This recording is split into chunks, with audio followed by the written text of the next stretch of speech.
ఎన్నో రోజులుగా ప్రార్థిస్తున్నావా, కానీ ఇంకా నీ ప్రార్థనకు జవాబు రాలేదా? ప్రతిరోజు దేవునిని అడుగుతున్నావు, ప్రభువా ఇంకా ఎంతకాలం అని.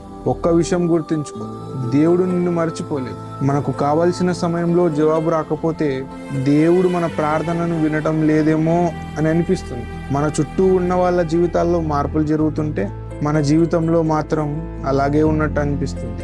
అప్పుడు మన హృదయంలో ఓ ప్రశ్న, దేవుడా నన్నెందుకు మర్చిపోయావు? కానీ ప్రియమైన సోదరా సోదరి, ఆలస్యం అంటే దేవుని నిరాకరణ కాదు. బైబిల్లో అబ్రహాము జీవితాన్ని ఒకసారి గుర్తు చేసుకోండి.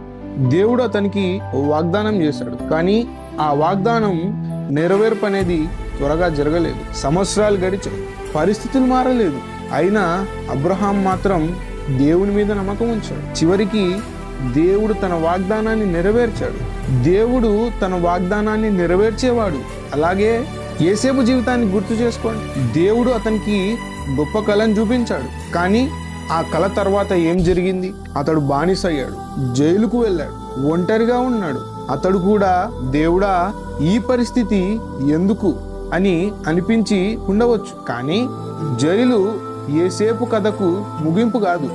దేవుడు అతనిని సరైన సమయంలో సరైన స్థలానికి తీసుకెళ్ళాడు. ఈరోజు నువ్వు కూడా ఒక కష్టమైన పరిస్థితిలో ఉన్నావా?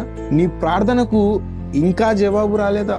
అయితే ఈ మాట గుర్తుంచుకో, దేవుడు నిన్ను మర్చిపోలేదు. నీ కన్నీళ్లను ఆయన చూస్తున్నాడు, నీ ప్రార్థనను ఆయన వింటున్నాడు. నీకు ఆలస్యంగా అనిపించవచ్చు, దేవునికి సమయం తప్పదు. దేవుని సమయానికి మన సమయానికి భిన్నంగా ఉండవచ్చు. మనం ఫలితాన్ని చూస్తాం, కానీ దేవుడు మొత్తం ప్రయాణాన్ని చూస్తాడు.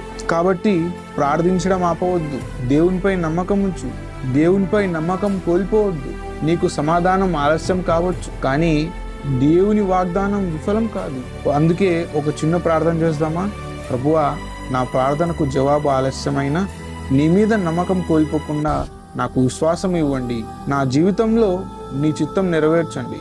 యేసునామంలో అడుగుతున్నాను తండ్రి, ఆమేన్. ఈ సందేశం మీ హృదయానికి తాకితే కామెంట్లో నేను దేవుని కోసం వేచి ఉంటానని కామెంట్ చేయండి. ఈ వీడియోను ప్రార్థన అవసరమైన వ్యక్తికి షేర్ చేయండి.